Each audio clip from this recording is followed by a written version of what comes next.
Assalamualaikum warahmatullahi wabarakatuh.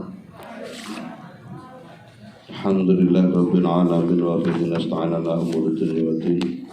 Asyhadu an la ilaha illallah wahdahu la syarika lah wa asyhadu anna Muhammadan abduhu wa rasuluhu la nabiyya ba'dah. Allahumma shalli wa sallim wa barik ala sayyidina wa maulana Muhammad wa ala alihi wa ashabihi wa tabi'in ajmain. Babu sutasi, jadi ini kalau Jawa ini kan utawi iki iku bab sing jelasake masalah 6 perkara gitu. Itu kalau model pesantren. Wa fihi sab'atu asyara mau'izah. Di dalam bab yang 66 ini ada 17 mau'izah nasihat. 17 nasihat, dan yang pertama ini nanti adalah terkait dengan 6 bab yang asing itu tadi. Fintani khobaroni wal baqi atharun. Yang dua itu adalah hadis-hadis dari Rasulullah, dan yang lain itu pengendikannya para sahabat atau para ulama mutaqaddimin, tapi kebanyakan ini para sahabat. Tapi nanti ada asar yang diambil dari ulama-ulama mutaqaddimin, ulama abad ke pertama sampai abad ketiga, seperti Imam Sufyan As-Tsauri, Imam Hasan Al-Basri dan sebagainya. Jangan kita nama-nama itu belum familiar ya. Jenengan sing tokoh-tokoh Islam itu sing familiar itu sapa? Kita jenengan apalagi tokoh sinetron. Lagi sahabat itu bisa nggak Bu, misalnya nyebutkan nama 10 orang sahabat perempuan itu bisa enggak?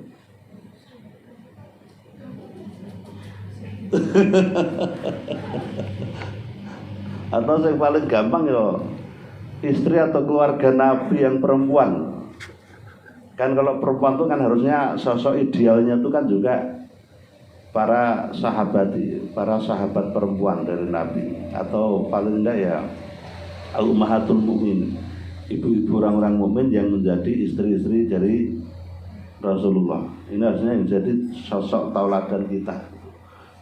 Tapi kita kan nggak tahu.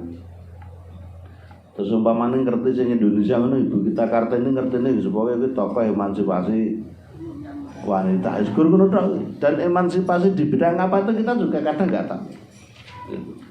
Bahwa emansipasi yang dimaksud adalah pendidikan pesantren untuk perempuan itu kita kan nggak tahu. Ngerti nih emansipasi ini pokoknya wong wedok ini gelungang. Terus apa nih? Apa Bu? Sing jenengan tahu tentang emansipasi Ibu Kartini itu apa?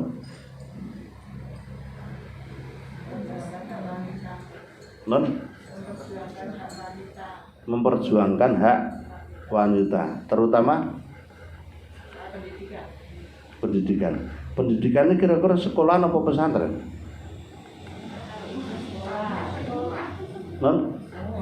Oh iya, itu kan sekarang wujudnya jadi sekolah. Kalau di sekolah dulu sekolah. Jadi kita ini banyak mengalami distorsi sejarah. Contohnya Ki Hajar Dewantara. Ki Hajar Dewantara sekarang itu sekolahnya menjadi sekolahan yang sangat sekuler dan tidak kenal agama. Perguruan taman siswa. Padahal awalnya taman siswa itu sekolah agama. Waktu Ki Hajar Dewantara mendirikan sekolah taman siswa, karena beliau itu orang pesantren, kemudian dia pernah ngaji tentang kitab Raudhatut Thalibin. Raudhah itu taman, At-Thalib itu para pencari ilmu. Nah, para pencari ilmu kan di sini kan siswa, sehingga dia mendirikan sekolah agama yang dinamakan taman siswa, terjemahan dari kitab Raudhatut Thalibin. Itu kitab fikih yang mendidik generasi muda tentang cara hidup yang baik menurut Islam. Kitabnya tebal, ada 4 jilid. Nah, kita kan nggak tahu sejarah seperti itu. Akhirnya ketika sekarang kita ke Jogja atau ke mana, ke Semarang atau ke Mayang ada perguruan taman siswanya, kita tahunya ya Kudus ada taman siswa. Kita tahunya itu sekolah umum, sekuler, bahkan sekarang guru-gurunya banyaknya orang-orang Katolik, bukan orang-orang Muslim. Jadi kita ini banyak dirugikan. Itu. Ya kenapa ya? Karena sistem yang kita warisi bukan sistem dari pesantren, sistem dari ulama, dari wali songo, tetapi sistem warisan Belanda. Sehingga sampai hari ini kita masih mencari bentuk. Dunia kita ini mencari bentuk. Indonesia kayak mencari bentuk. Termasuk begitu kena corona ini ya mumet kabeh. Mencari bentuk pendidikan daring. Hasilnya apa? Yo tambah karu-karuan. Kalau di desa saya itu hasil daring itu pertama anak-anak kecil, anak-anak SD sampai SMP semakin pandai naik sepeda motor. Pertama. Yang kedua makin canggih bermain game. Yang ketiga semakin antisosial. Karo wong tuane Surabaya dhisik seneng wektu bujit dan sekarang pegang HP. Kemudian yang keempat, guru-gurunya tambah males. Daring karepe kon ngeki materi tiap hari, ya akhirnya nggak jalan. Dan sebagainya. Yang kelima, keenam, ketujuh, saya masuk punya banyak hasil, tapi ngomong ngono iki kok ya dijerat undang-undang baru. Jadi saya repot tadi. Tapi itu hasil yang nyata itu. Hasil daring juga kemaksiatan remaja semakin merajalela. Jadi sekarang itu kudune sing digaji kuwi kudune wong tuane. Karena yang jadi guru, pengawas, pembimbing orang tuanya. Gurune ngeki soal rampung, leha-leha dan sebagainya. Itu. Jadi ini repot. Nah, kalau itu harus dipertahankan walaupun corona tidak ada, dipertahankan terus modal ini buka. Alhamdulillah anak saya di pesantren, jadi sudah dimasukkan semua ke pesantren. Jadi senajan kono sekolahnya mengikuti pemerintah, karena kalau orang menunggu izin operasional mau dihentikan, ini kan ngajinya tiap pagi, siang, sore, malam kan tetap ketemu di kelas. Dan sambil ngaji mereka sambil belajar pelajaran sekolah. Makanya anak saya yang nomor 4 yang Gus itu kemarin Jogja apa Kudus, saya aku ngenteni ndi sing wani mlebokke sekolah saya gitu. Nah rawan mlebokke ra usah ngomong. Lah akhirnya Jogja yang duluan berani masukkan itu taruh sana udah. Jadi itu apa? Kita tuh mencari bentuk, karena selama ini kita tidak punya bentuk sendiri tentang sistem pengelolaan masyarakat, sistem pengelolaan negara. Kita nggak punya sistem yang cedok. Setiap pemerintahan berganti, kebijakan selalu diganti. Akhirnya sistem ini cedok. Tapi mungkin nak kota beda ya Bu ya, hasil darinya. Mungkin tambah pinter ya anaknya ya. Ya nak wong tambah mumet jelas. Kalau orang tua tambah mumet jelas. Ini nak anaknya tambah pinter kan ra apa-apa. Wong tua ini mumet, anaknya tambah pinter ora masalah. Nah nak nggonku yo ora. Anaknya tambah bodoh, tambah goblok, gurune tambah males mau. Nah, orang tuane nak wong desa kira wong tua lelah luweh. Luwehne karmu kono sekolah ra sekolah luweh. Udah itu orang desa. Gitu. Nah di tempat saya sore ngaji di masjid, istri saya harus ngajarin pelajaran sekolah, terus ulangan pelajaran sekolah, sakit bocah saya gitu. Terus daring, saya ini lucunya gini, TK itu sekarang sudah tidak boleh mengajarkan huruf dan sebagainya, otomatis lulus TK rung iso maca. Lah kok langsung daring, bocah langsung kayak soal kon maca dhewe, itu model piye gitu. Jadi nggak ada sinkronisasi pendidikan keberlanjutan dari TK ke tingkat dasar itu nggak ada sekarang itu. Kalau dulu kan cetha, misalnya TK itu belum boleh mengajarkan huruf dan angka, maka kelas 1 di tingkat dasar itu diajarkan cara nulis, cara baca dan sebagainya dulu gitu. Nah sekarang tidak. Sekarang ini yang TK dilarang tidak boleh mengajarkan huruf dan abjad, tapi di tingkat dasarnya sudah dipenuhi dengan buku-buku bacaan yang tidak lagi belajar nulis dan baca. Ada keterputusan di situ. Itu sekarang. Ya akhirnya kan nak sekolah nulis kulino unggulan penak tok, pokoke bocah ora iso maca ora ditampa kan begitu hari. Ini.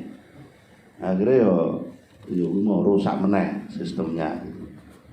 Ini sebenarnya itu urusan wong dur. Cuman kene melu ngelu gitu. Alhamdulillah anak saya yang daring tinggal 1 yang SMA, kalau yang SMA sudah mapan. Udah mapan tuh karena sekolahnya sekolah disiplin, akhirnya daringnya disiplin, akhirnya bocah ngeluh, bocah ini tugasnya lebih enak waktu sekolah daripada daring. Kena luring tugasnya. Kalau luring itu tugas apa? Ketemu guru selesai. Kalau ini belum, walaupun udah ketemu guru bolak-balik, tugas belum beres, langsung harus diperbaiki. Akhirnya kadang 2 hari nggak tidur. Dimesake juga. Ya hasilnya ya apa ini ya apa mesake, nggak ada kepastian.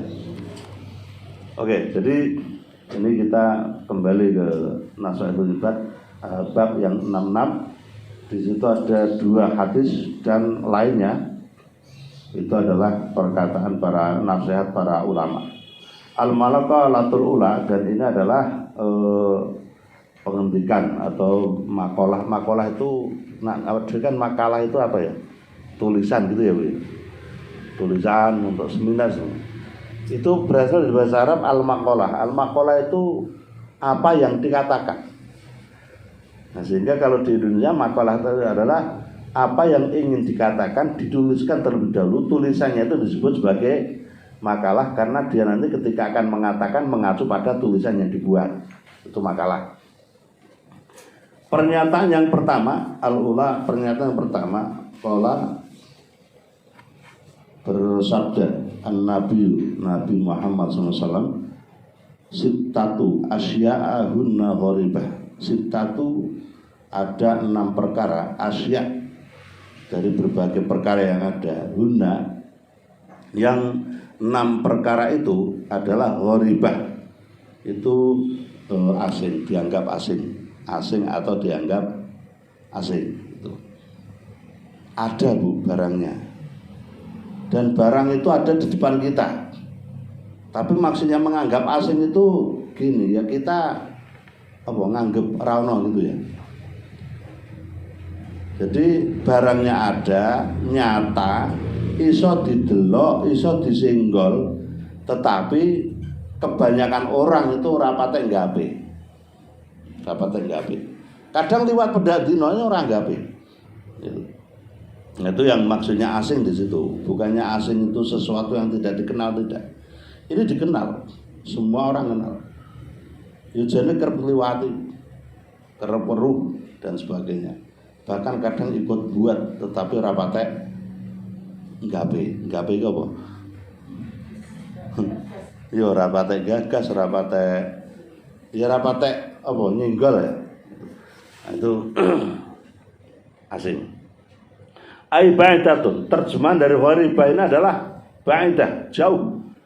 Jadi orang tuh jauh atau menjauh, ora patek ngeh gitu. Anil munasabati, dari apa? Munasabah itu kepantasan. Pantese nyoba ning ora nyoba. Pantese nganggo ning ora nganggo. Nah, itu. Jadi mereka itu jauh dari kepantasan. Itu. Nyambung. Itu rata nyambung gitu. Visit tati mawadhi. Di dalam yang 6 dari berbagai hal yang dikatakan asing tadi. Mawadhi, panggonan. Berarti ini adalah terkait dengan tempat atau barang yang umum digunakan oleh orang. Iku kudune tekan kene jeneng sekalingan lho, apa wae yo iku.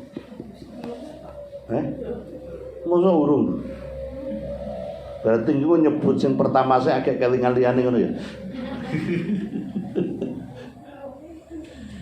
Ini saya nyampaikan ini kayaknya belum ada 1 tahun deh. Kita cuman karena kita itu pikirannya kesedot neng corona, dan ini kan liane dadi lali kan. Cuma ini nanti saya jelaskan lebih mendalam maksudnya itu. Coba saya kasih yang pertama kelak jenengan kelingan. Yang pertama adalah al-masjidu gharibun. Masjid itu dirasa asing. Masjid itu menjadi terasing. Kelingan bener. Wes. Ya wes dianggap burung ya. Ya wes dianggap burung. Aku yang mumet ya malah. Ya, ini kita anggap belum aja. Dalam? Oh ya wes. Ya sih dianggap burung Bu. Timbang gagas wes burung mending diteruskan kan. Jadi ada 6 hal yang dianggap asing oleh umumnya orang, walaupun barang itu sesuatu yang sangat nyata, sangat dekat, tetapi mereka menganggapnya asing. Yang pertama adalah al-masjidu gharibun, bahwa masjid itu dianggap asing. Idza kana al-masjidu mabniyan, idza kana tatkala ana apa al-masjidu apa iku masjid iku mabniyan, iku digawe atau dibangun. Masjid itu dibangun, itu menjadi asing. Karena apa? Fima baina qaumin la yusalluna fihi. Fima, masjid itu dibangun di dalam satu lingkungan. Baina qaumin, di antara orang banyak. Masyarakat dibangun di kampung yang penduduknya banyak, kebanyakan orang muslim. Ngono wae. La yusalluna fihi, akan tetapi la yusalluna ora padha nglakoni, ora padha nglaksanake apa iku salat ing wong akeh fihi ing dalem masjid iku. Masjid itu dibangun menjadi asing, menjadi terasing, dirasa asing ketika masjid dibangun di tengah-tengah masyarakat muslim yang demikian banyak, tetapi rata-rata orangnya tidak nyoba masjid. Nak wong ra tau nyang masjid iki lak pantese lak wong ora kenal masjid, wong ora ngerti masjid. Tapi kan di masyarakat kita itu banyak yang terjadi. Kalau di sini alhamdulillah masjid itu jare rame jare. Di mana masjid itu isine wong iku wis kuwi-kuwi wae. Masjid maghrib wong 3, isya wong 5, subuh wong 2, kadang siji, zuhur ngasar ya rata-rata zuhur ngasar itu sepi. Wong siji. Sing rame kan cuman masjid-masjid lingkungan perkantoran kalau zuhur sama azhar. Nah itu memprihatinkan. Dan itu masjid yang seperti itu akan memberikan laknat kepada orang-orang di sekitarnya. Ketika masjid musola dibangun tapi tidak untuk ditempati, tidak untuk diramaikan, itu akan memberikan laknat kepada warga sekitarnya. Ai fi dzalika, maksudnya di dalam penjelasan bahwa masjid itu dibangun di tengah umat, di tengah kaum yang mereka tidak melakukan sholat, itu adalah al-masjid, yaitu masjid itu berada dalam kondisi sendirian. Itu. Daerah musuh dhuwur itu banyak masjid sing kadang niku ngasih 2 dina atau 3 dina ora buka. Nyapu kadang gurna Jumat, ya mau Jumatan baru disapu, itu ada. Itu kondisi sekitar 4 tahunan yang lalu. Kalau sekarang saya kurang tahu. Akhirnya itu saya itu mau ngamat-ngamati ini jadi wegah. Soalnya diamati terus dikasih pengajian yo itu padha wae. Kebetulan kan di lingkungan masyarakat umum itu ada pengajian kalau ada peringatan. hari-hari besar Islam. Itu. Nah kalau kita kan alhamdulillah orang-orang hari besar bareng nggak masalah karena kita udah ngaji. Tapi ada banyak terjadi kampung pedesaan bahkan yang kota ya sama saja yang ada pengajian kalau pas ada peringatan hari raya besar Islam. Nah iki nak setahun iki ngajine ping 5 iki kira hasilnya pripun. Niki mang bandingi karo awake dhewe sing pedak kepes ngaji wae hasilnya piye itu kan kita bisa membuat perbandingan. Kita ini ngaji tiap Kamis misalnya untuk bisa melakukan agama secara utuh itu kita nggak bisa. Masih ada saja kendala-kendala dalam diri kita. Lah nek wong ra tau ngaji makanya yo nggak bisa kita tuh nyalahke masyarakat umum bahwa mereka tuh wong kok males ibadah ra gelem. Nek setahun ngaji ping 5 iki arep kon salat kapan ya repot. Diperintah salat pas hari Isra Mi'raj misalnya. Lu kan ruwah wis lali. Poso dirmene wur-wur. Bodho tuh hari pertama ya wis sepi meneh kok. Halal bihalal dilekke ya tekan bodho besar iki ya lali meneh. Ini kondisi masyarakat kita. Gitu. Mulanya begitu ada corona, wah jangan sholat jamaah di masjid. Wah ya mah seneng ngomong orang yang corona yo rato yang masjid. Iki malah ada apa? Ada larangan di masjid. Sing nang masjid dijarak 1 meter 1 meter.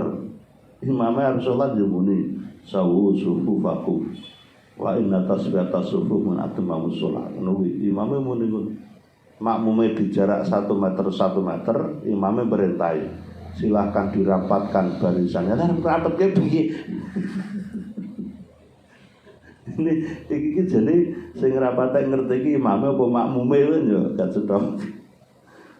Alhamdulillah di tempat saya itu sampai hari ini ratau yang penjaraan 1 meter 1 meter nggak pernah ada. Apa pertimbangannya? Lah sing sholat juga wong kono ngopo? Itu. Sing sholat itu cuma orang situ. Yang kita tuh juga tahu bahwa mereka itu orang-orang yang sehat, ora tau lelungan yang dindi, wong lungane yang Tegal wong desa. Makanya waktu ada petugas naik ikut sholat, lupa kok nggak dijarak. Ya kalau mau berjarak jangan sholat di belakang sana ya saya gitu. Ini kan cuma orang-orang sini. Ya kalau jangan tahu diri mungkin jangan mertamu ya sana di belakang aku. Gitu. Nggak ada aturan jamaah model dijarak itu kan nggak ada. Lah kan itu darurat. Kalau darurat itu Nabi dan tetap kok kondisi darurat yang ditetapkan negara bisa menjadi sebab orang itu tidak perlu Jumatan. Jumat ya libur, tidak masalah. Penggantinya apa? Sholat zuhur. Di mana? Di rumah. Nah kan cetok aturan dari Nabi. Jadi kalau memang pandemi corona itu dinyatakan darurat nasional, ya sudah, ya rasa Jumatan. Sampai kapan? Ya sampai wabah hilang. Sampai negara membuat ketetapan lagi. Dari Nabi begitu aturan. Kan cetok aturan. Jadi misalnya tempat saya dinyatakan darurat, ya aku pak penak kayak beneran rasa Jumatan. Ya, sholat jamaah, ya kondisi darurat itu kan boleh orang tidak sholat jamaah. Kondisi hujan lebat dengan angin itu saja sudah menjadi rusak, menjadi keringanan orang untuk tidak sholat jamaah. Misalnya jenengan maghrib di masjid, hujan deras, lalu ada kekhawatiran nanti kalau ini terang mulai engko ora iso balik yang masjid meneh. Karena bar terang bisa jadi hujan lagi. Itu kita dianjurkan untuk menjamak sholat maghrib dan isya. Penyebab apa? Hujan deras penyebabnya. Bukan karena bepergian, bukan karena sakit dan sebagainya. Itu. Nak wae dhewe malah ora patek manut karo Kanjeng Nabi. Maghrib hujan deras sholat maghrib tok. Engko begitu mau isya mau berangkat lagi malas. Wong udan kan gitu. Lah jogone ben ra males Kanjeng Nabi nak tok. Ya sudah kamu jamak sholatnya maghrib dengan isya. Karena apa? Kalau nanti kamu gak ke masjid, kamu gak dapat pahala jamaah. Maka untuk dapat pahala jamaah dijamak. Loh gitu. Nela arang-arang ke masjid sing ngoten nggih. Iya, mulane tamu yang medun njuk gumun. Iki guru dan jamak salat, memang aturannya gitu. Gitu. Aliran sesat itu. Berarti Kanjeng Nabi sing sesat. Nauzubillah min dzalik. Gitu. Itu aturan-aturan dari Nabi itu sudah sedemikian rupa, enteng, ringan, kepenak. Begitu. Tapi aku gak nyalahke sholat jamaah di jarak ya enggak nyalahke. Wong ora dosa. Maksud ora dosa apa? Yang sholat tetap dapat pahala. Persoalan pahala jamaah ya Allah alam itu. Ya semoga aja Allah menyepah ngapura. Ngapura lah orang ngerti, udah gitu aja. Itu yang tetap ke MUI ya, MUI itu tidak harus semua fatwa MUI itu bisa dipakai. Tidak harus semua bisa dipakai. Artinya kalau fatwa itu sudah ada fatwa pendahulu, apalagi sudah ada penetapan dari Nabi, maka fatwa tidak bisa digunakan. Selama Nabi sudah menetapkan aturan agama, kok ada fatwa yang lebih rendah tidak bisa digunakan. Itu dalam undang-undang nasional demikian juga. Ada undang-undang bawah yang menetapkan baru yang bertentangan dengan undang-undang di atasnya, maka undang-undang di bawahnya tidak bisa digunakan, tidak bisa membatalkan undang-undang yang lebih tinggi. Nah gitu. Anggone agama ya ngono, nek Nabi wis netepke, kok ana ulama nggawe fatwa, ya ora kanggo. Gitu. Nah, contohnya ya salat-salat jamaah dan sebagainya itu. Nah, itu tentang masjid. Jadi masjid itu sekarang banyak masjid yang terasing karena tidak ada penggunanya, tidak ada yang nyobo. Itu yang pertama. Yang kedua, wal mushafu gharibun. Wal mushaf dan mushaf itu kitab suci. Jadi berasal dari kata-kata suhuf, sohifah. Sohifah itu lembaran yang dikumpulkan jadi satu, ditulis, maka disebut kitab. Kitab itu adalah buku yang ada tulisannya, yang ditulis itu kitab. Mushaf Al-Quran itu gharibun, itu menjadi asing. Karena apa? Idza kan tatkalane ana apa al-mushafu, mushaf Al-Quran maudhu'an iku dipanggonake, diselahake fi manzili, di dalam tempat. Mushaf Al-Quran menjadi asing ketika Quran itu ditempatkan pada tempat yang qaumin, seseorang, orang banyak, yang orang itu layak ro'u nabi, tidak membaca Al-Quran di tempat ditaruhnya Al-Quran itu. Nak jenengan ajeng wakaf Al-Quran mang napa nggih? Mirsani sih. Iki kira-kira masjid utawa musolane utawa masyarakat sekitar iki do seneng maca Al-Quran apa tidak? Kadang kita tuh karena semangat wakafnya tinggi, yang penting didelah-delah penting. Akhirnya apa? Tidak terbaca. Ini muspro, karena wakaf Al-Quran itu bukan benda Al-Qurannya yang diwakafkan, tapi membacanya. Dan ini jalan wakaf nih rata diwaca, juga ono ganjarane. Gitu. Ini kan beda dengan wakaf tanah misalnya. Tanah diwakafkan digunakan sebagai tempat membangun sesuatu. Jadi bangunannya itu yang menjadi pahala wakaf. Kalau Quran yang menjadi pahala wakaf bacaannya, bukan Qurannya itu. Kalau jangan wakaf Quran nang bersani, cari informasi. Masyarakat situ jamaah setempat itu terdiri dari orang-orang yang senang baca Al-Quran apa tidak. Kalau kira-kira nggak senang ya udah pindah ke tempat lain. Juga cari informasi, situ itu butuh Al-Quran berapa, ada berapa, cari informasi. Itu. Nah, biasanya wakaf Quran sing paling penak pas puasa Ramadan. Ku mesti akeh wong maca Quran.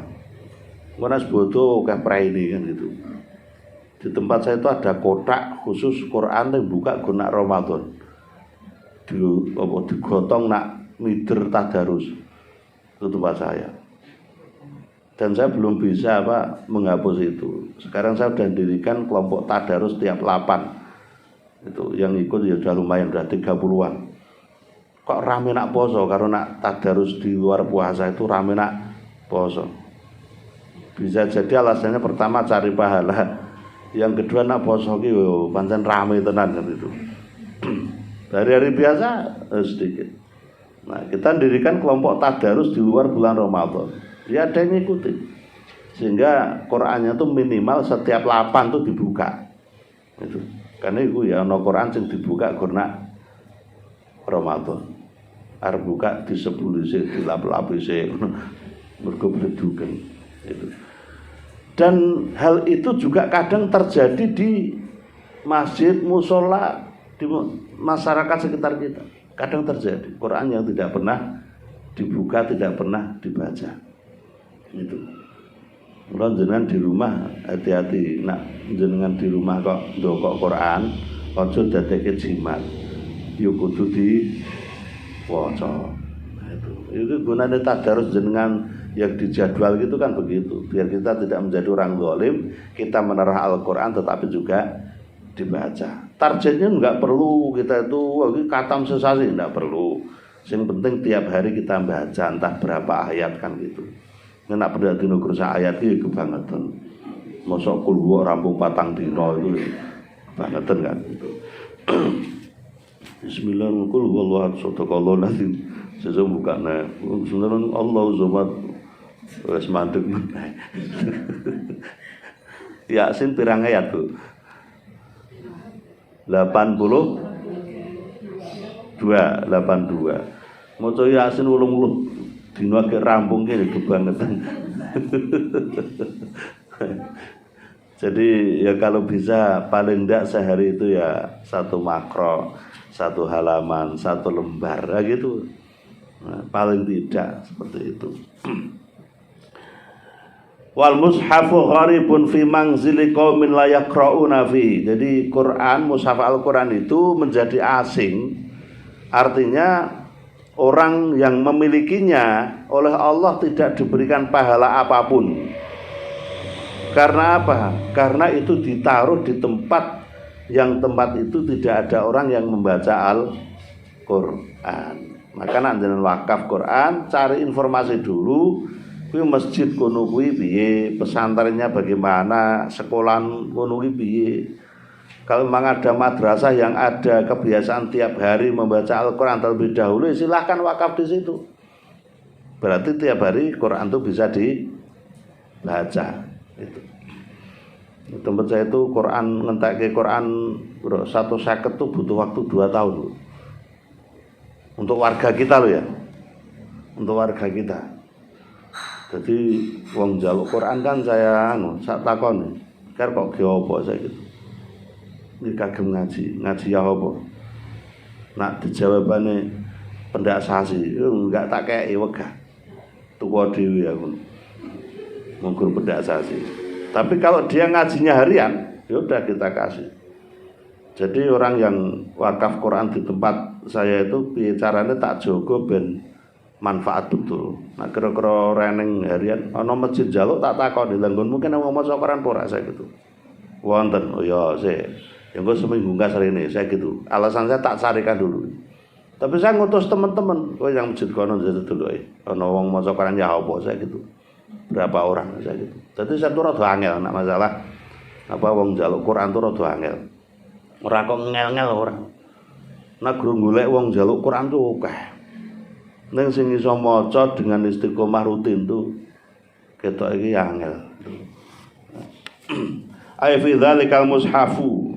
Jadi mushaf itu menjadi asing ketika tidak dibaca oleh yang ketempatan. Kalau di rumah ada Al-Quran, dan itu harus ada, kalau kita harus ada, maka harus ada yang membaca.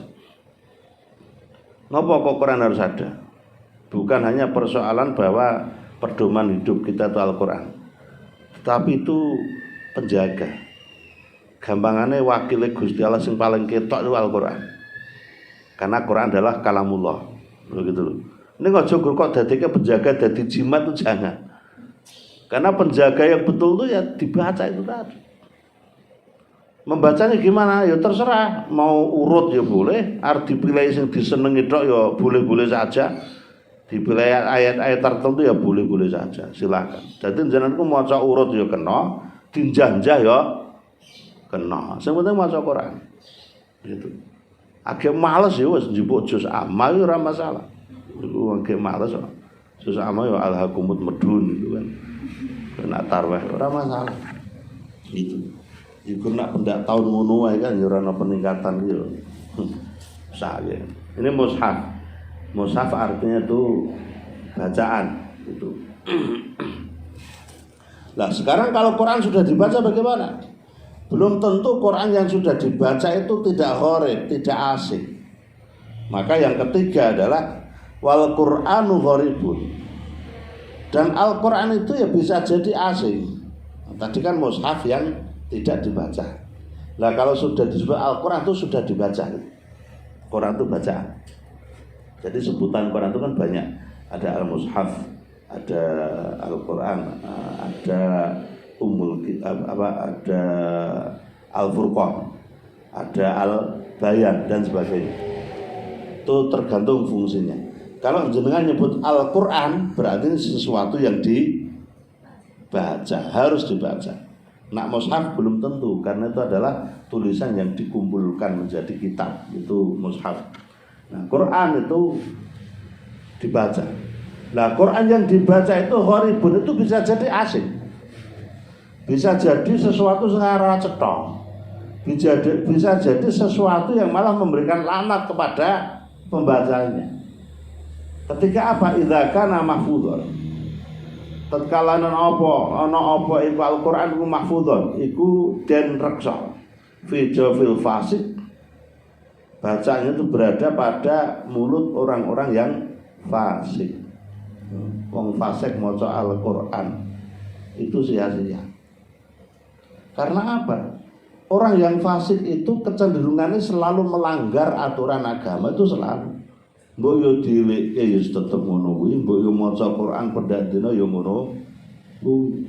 Bar maca Quran terus ngrembug elek tanggane, ini kan fasik. Itu. Al-Quran itu kalam yang suci. Membicarakan keburukan orang itu kalimat yang khobais, yang kotor. Yang kotor tidak bisa bersatu dengan yang suci. Jadi kudune bacaan Quran itu menjadi pengendali bagi lisan-lisan kita untuk berbicara yang buruk, kotor dan sebagainya. Itu filter itu. Wal Qur'anu gharibun fi jawfil fasik. Jadi Quran itu menjadi asing. Bacaan Al-Quran menjadi asing ketika dia dibunyikan, dilafalkan, dibaca oleh orang-orang yang fasik. Ai fi qalbi man i'taqadahu wa syahidahu wa lam ya'mal bima fi. Yang dimaksud fasik itu siapa sih? Yaitu fi qalbi. Ketika di dalam hati orang itu, orang itu i'taqadahu, itu ada keyakinan di dalam hatinya terhadap Al-Quran. Keyakinan bahwa Quran itu dari Allah, keyakinan bahwa Quran itu benar, Quran itu mendatangkan pahala, menjadi sahabat dan sebagainya. Wa syahidahu, dan orang itu punya apa? Bisa menyaksikan, bisa melihat tentang Quran itu. Dia bisa bersaksi, bisa yakin bahwa Quran itu mendatangkan pahala, bahwa Quran itu benar, dan Quran itu petunjuk hidup. Walam ya'mal, akan tetapi sama sekali tidak ada perbuatan, tidak ada amal dari orang itu bimafi, dengan apa yang diyakini dari Al-Quran. Maca ning orang lakoni itu. Cuma kalau kasus Indonesia itu ya terus dianggap sabun wong maca orang lakon itu fasik, itu jangan dulu. Mergo ngopo? Karena banyak orang yang bisa baca Quran ning orang ngerti maknane dan maksudnya, kan begitu. Ngaji ora tahu. Gitu. Maka kita ngaji ini lah kepengin ngerti maknane Al-Quran. Nah, itu. Nah, hadis yang seperti kita jelaskan ini kan sudah merupakan himpunan dari sekian banyak ayat Al-Quran. Maka mushaf harus dibaca. Kalau sudah dibaca itu harus dibaca oleh orang-orang yang mukmin, orang-orang yang melakukan apa yang dibaca dari Al-Quran itu, agar terhindar dari gharib, dari keterasingan. Itu nomor berapa? Tiga. Ayo 3 loh. Ada pertanyaan apa enggak? Sampai sini dulu. Nggih, monggo.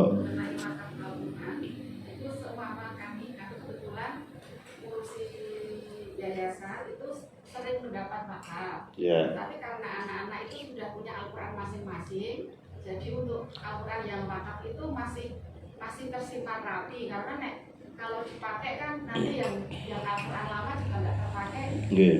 Nah memang itu misalnya kita lakukan lagi di tempat lain, nggak tentu kan? Boleh. Jadi itu dapat pahala ganda. Orangnya juga mendapatkan pahala ganda secara tidak menyadari. Karena tidak tarik dulu yang dibutuhkan apa, jadi langsung rawuh atau Al-Quran banyak. Terima saja. Ngarep bumi kita ya ngono kuwi ana Quran moro. Biasa kan? Terima saja udah. Terima. Kalau nanti cari informasi tempat lain yang Qurannya minim, sebagian bawah sana.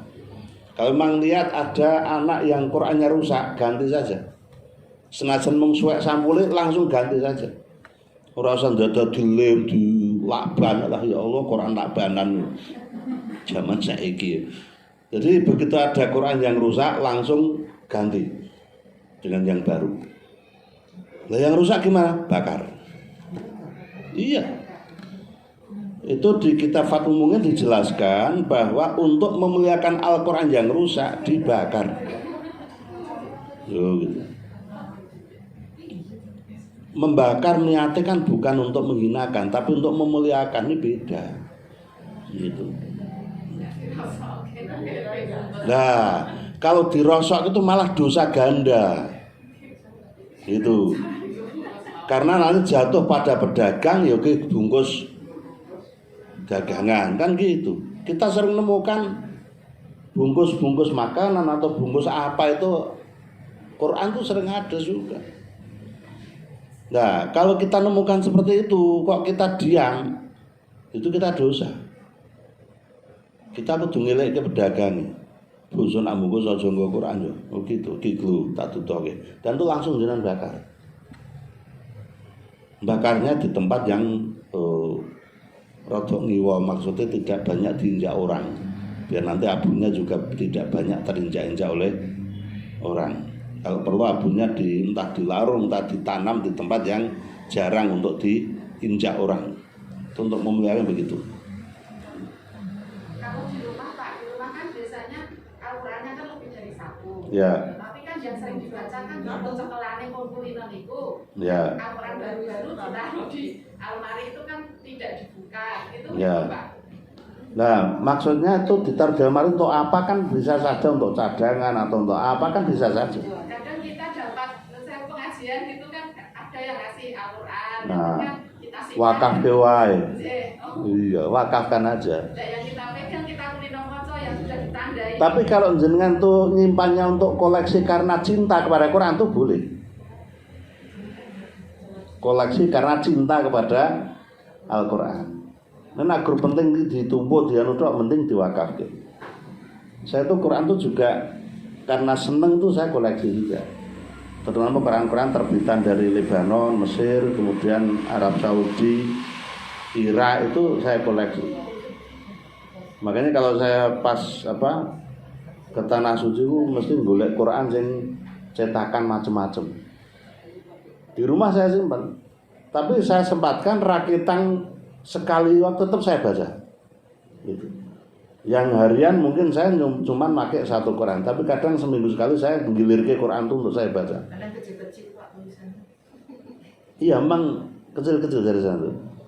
Ya, jenengan kalau ngoleksi karena cinta, orang diwaca ora apa-apa. Insya Allah dapat pahala karena mencintai Al-Quran itu sama mencintai Allah. Itu kalau saya gitu. Jadi saya tuh punya Quran di rumah itu yang untuk diri saya sendiri itu kalau 11 ada. Sing tak waca pendadino jadi gur siji. Yang lain kadang tak buka waca sedelo kok ngono meneh. Seneng. Karena saya seneng. Corak motif itu saya seneng. Terus ini kemarin saya tuh punya koleksi yang terbitan PBN itu cuman baru punya satu, kemarin dipengin anakku, Pak ini tak bawa ke pondok. Wah iya nak ke pondok tiba-tiba tak koleksi mending kayak gitu. Ya udah walaupun baru punya satu ya tak, ya segawane no, ya gitu. Ya, nanti bapak tak cari lagi saya. Jadi saya tuh seneng lihat Quran yang bagus itu saya seneng. Quran semakin bagus, itu pahalanya semakin besar. Karena apa? Karena menunjukkan rasa syukur kita kepada Allah. Bagusnya ornamentasi pinggiran Quran itu kan menunjukkan indahnya Al-Quran, isinya Quran di dalamnya. Gitu. Lah nek Quran kok ora ono hiasannya sama sekali, itu kan tidak menggambarkan keindahan Al-Quran. Gitu. Cuma semakin indah hiasan, semakin mahal kita beli. Tapi insya Allah semakin berkah. Gitu. Jadi jangan itu nak tuku Quran kok aja golek sing regane rendah. Lho gitu. Paling ndak yang menengah harganya. Untuk ukuran kok golek murah ya. Terus ngono ngenyang sih sang. Ya Allah. Ini Quran lu kalamullah. Kan kita tuh enggak kuat beli kalamullah kan enggak kuat. Ketika kita katanya membela Al-Quran, bukan Quran yang dibeli. Itu cuma pengganti kertas. Gitu. Dan jenar nuku ayatnya Gusti Allah iki piro? Gitu. Tidak bisa. Kita tuh cuma mengganti kertasnya, sampulnya, itu aja. Kalau ayat-ayatnya tidak bisa terbeli, tidak bisa. Maka kalau membeli Al-Quran, tolong beli sing jenengan seneng, hiasannya bagus, jenengan seneng, larang rapopo. Karena itu berpahala. Nek jenengan seneng lho.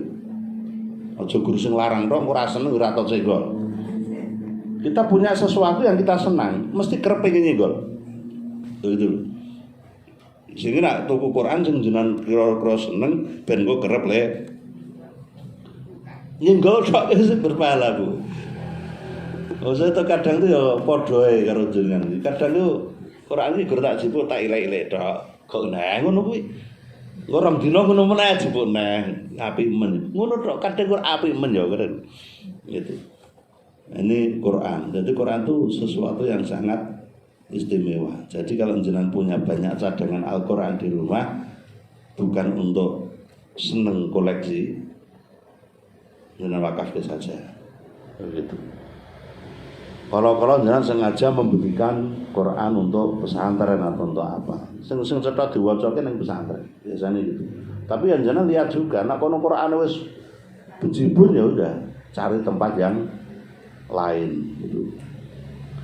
Saya tuh seneng dolan ning kampung-kampung sing kira-kira kono wong Islam akeh ning tak delok masjid Quran bener rene. Saya tanya, iki njane wong ngaji ora saya gitu. Ya kadang ada. Lah Qurane beto piyambak-piyambak. Contohnya aku kayak ono saya gitu. Daerah Selo tuh sering. Contohnya, lu seruak rewek kan. Kowe iki ra isin men, sandanganmu apik, komplit.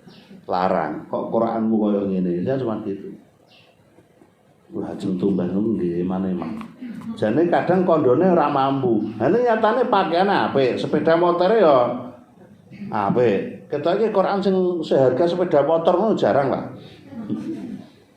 Lah kok iki Quran kok ngasek roak rewek kok ora tak ganti-ganti. Saya baru bilang, nyang nggon kowe.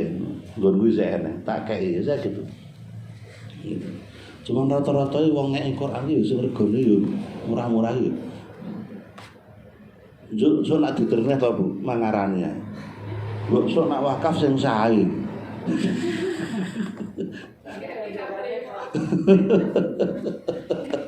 Ya kadang ngene. Sing penting lak diwaca. Lah wong arep maca lak kudu seneng dhisik. Anak ndeloki Quran wis koklok terus kertase ora nyenengke tulisane yo bundut lak wong ora tertarik membaca. Dan ini hal yang harus jenengan ingat ketika akan wakaf Al-Quran itu, bicaranya wong sing diwakaf itu nanti seneng. Dan nak seneng golekno sing bagus. Biasanya bagus, tulisannya yo cetha, kepenak. Dadi wong iki begitu buka iki, oh ya iki diwaca penak, udah. pasti nanti dibaca. Gitu. Jadi tempat saya tuh dulu juga gitu, wong wakaf yo ndrindil, tak delok kok kabeh kok elek ya Qur'ane. Akhirnya saya bilang, Pak mau wakaf Quran dari siapa sih? Dari apa pora saya gitu. Nah apa tak tahu elek ora usah. Kasih contoh. Kok kertasnya bladus ngene wis rasa saya gitu. Udah, kita tolak. Karena wong desa ya ngane-aneh, wong desa kuwi begitu ndelok Quran pengene niku diwaca mboten sing kaya ngono kuwi padahal tuku ora gelem kan. Ya udah karena kita memuliakan Al-Quran ya kita harus cari yang bagus. Jadi nanti kalau ada wakaf tuh njaluk contohnya sih. Kira-kira ora tertarik yo aja jadi tampa. Ora tertarik ana omong apa. Anak kepapat ning pancen ana nang Quran guru ya wis piye meneh kan gitu. Jadi banyak wakaf Quran yang kadang kurang manfaat karena tidak ada perhitungan-perhitungan keindahan dan sebagainya. Wong arep maca males. Yang kedua itu sasaran wakaf tuh keliru. Wong musuh daerah dhuwuran diwakafi Quran ngasek 100. Arge apa? Ku malah nak wong ora tau ngaji digempercon. Lho iya. Lah nak ra ngaji kan ra ngerti hukum masalah itu. Lah nak arep bodoh kan golek kertas gemercon ku lak kekurangan. Nah kok ketok nang Quran penuh debu, ya wes gunting kan gitu. Itu banyak terjadi. Bukan dengan niat melecehkan. Tapi karena delok iki kertas iki lho gitu. Ini kertas. Lah minimal ketika Quran itu hiasannya bagus, tulisan bagus, apik disawang. Wong kan nggunakake nggo mercon ku ya eman-eman. Wong gur mercon ndak golek sing kertas kaya ngono kan begitu. Paling tidak nak Quran wakaf kok saka Mekah, terbitan Mekah. Iku wong kan nggunakake ngono ya eman-eman. Gitu. Nek terbitan Indonesia sing kertasnya amatan kertasnya kaya itu. Kertas buram. Lak tulisane jeblok-jeblok ireng-ireng ngono kae lho. Cilik sisan. Sing arep maca ki sapa? Wong nggonmu ora gelem saiki. Saestu niku. Dan saya sendiri ki maca Quran niku ya wegah. Maca Quran apik kadang wegah ya. Itu tuh. Nah, ini tentang wakaf kan. Dan nanti kalau berlebih di satu tempat diberikan ke tempat yang lain yang memang di situ ada orang yang membaca Al-Quran. Nah, misalnya mampir masjid ngendi kok ketokno Quran sing rusak, ya sudah. Nanti kali waktu bawakan yang itu tarik aja. Enggak apa-apa. Dan enggak perlu ngomong takmir. Lah enggak perlu. Lah iki takmir aja tok. Genaneng masjid ngono Quran wis rusak kok takmire meneng wae kan takmir aja tok. Ya udah jenengan tarik aja jangan ganti sudah. Ganti yang baru. Nah gitu. Itu kepedulian kita terhadap agama bisa diwujudkan dengan hal seperti itu. Jadi mudah. Misalnya jenengan itu pas bareng-bareng satu kelompok jamaah istiqomah wisata kemana. Engko salate mampir nang masjid ndi. Nek aja masjid sing apik, nang masjid sing apik biasane wis kopen gitu. Jenengan cari tempat sing masjid iki rada-rada apa? Bladus ya. Dan nanti lihat Qurannya di situ. Aku Quran aku yang bladus kabeh. Ya nanti tanya aja orang sekitar situ. Pak niki diwas buatan Quran. Ya gitu. Saya tuh kalau ke Kudus kadang sering lewat yang jalan kampung itu, lewat gubuk itu. Kalau puasa itu kan ada masjid-masjid yang siang itu ada orang tadarus. Nah, di situ kita lihat Qurannya, sing dinggo Quran gede-gede. Ning wis apa wis limpatan wis banyak dan sebagainya. Kita lewat itu lagi bahwa udah yang seukuran itu tapi lebih bagus. Ya kita bilang aja, Mbah niki kula ganti angsal mboten ya gitu. Kula ganti Quran sing niki angsal mboten. Oh wah beneran lho ya gitu. Wong sepuh sing tadarus. Aku urung menangi sing tadarus awan-awan enom ku urung tau. Wong tua-tua ra digawe yang iki. Ya udah kita ganti. Seneng mereka, seneng. Ngopo kok diganti kok tidak ditambah? Sing maca ya gur wong iku. Kalau ditambah malah nanti Quran yang ini jadi rusak enggak karu-karuan kita berdosa. Kalau di situ enggak bisa ngerawat orang ngerti hukumnya tadi harus dibakar dan sebagainya. Itu kan kita malah berdosa. Nah, itu kita tarik sudah. Tarik bakar. Sehingga di tempat saya itu bakar Quran tuh ya setahun bisa 2-3 kali. Sing wis ora apa? Wong wis megah nganggo sing jelas. Quran tuh sobek sehalaman tuh. Ketoke jenengan arep bukane wis males.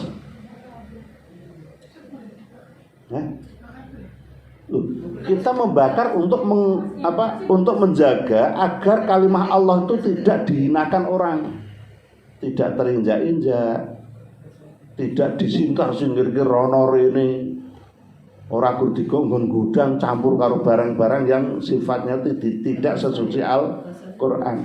Kita menjaga itu dalam rangka menjaga kesucian Al-Qur'an, begitu.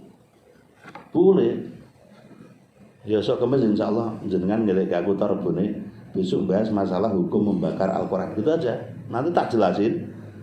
Tak buatkan tulisannya ben mantep. Enggak gugake kitab petok ya ora iso maca. Jenengan WA saya nanti rabunya WA. Biar saya siapkan itu. Dan itu harus kita ketahui. Biar jenengan tuh yang duwe Quran ku ora bingung. Iki Quran oke men rusak kabeh dikapake yo kan jenengan bingung ta ngono. Itu. Lah nek bingung sesuk numpo sesuk kan ora guru ning gudang kok. Nek wis ana nggon tempat sing kira-kira tempat barang-barang sing dibuang, kowe ikut kebuang. Dan jenengan buang Quran itu dosa. Memperlakukan Quran seperti sampah, dosa besar. Kan gitu. Jadi pembakaran Quran dalam rangka perawatan Al-Quran. Besok kita jelaskan. Ada lagi? Nggih. Ya besok kita jelaskan sisanya ya. Iya. Sisa pembakarannya gimana? Nah kecoba nak sok disepakati ora dijelaskan ya. Tapi karena kita akan jelaskan besok Kamis, nanti kita bahas besok Kamis bagaimana dan sebagainya. Ya demikian, semoga ada manfaatnya dan kita selamat minat dunia wal akhirah. Al-Fatihah. A'udzu billahi minasyaitonir rajim. Bismillahirrahmanirrahim. Alhamdulillahirabbil alamin arrahmanir rahim maliki yaumiddin. Iyyaka na'budu wa iyyaka nasta'in ihdinas siratal mustaqim. Shiratal ladzina an'amta 'alaihim ghairil maghdubi 'alaihim waladdallin.